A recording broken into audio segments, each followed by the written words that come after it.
আল্লাহ তাআলা এত কঠিন কেন? এমন করে বলতে হয় না আপা। কেন? আল্লাহ রাগ করবেন? আল্লাহ এত সহজে রাগ করেন না, কিন্তু মানুষ রাগ করে।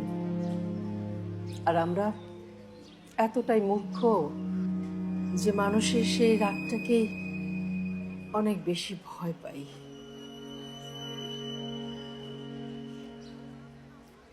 চল চল বাসায় ফিরে যাই। মানুষের ভালোবাসা অভ্যস্ত হয়ে যাওয়াটা খুবই ভয়ঙ্কর খালামণি। কারণ হঠাৎ করে যখন তুমি এই ভালোবাসাটা পাবা না, তুমি অথয় জলে পড়ে যাবে।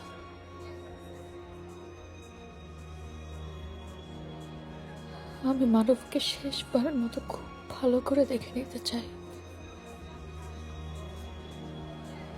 অর্পা শোন না, চল চল আমরা বাসায় ফিরে যাই, চল।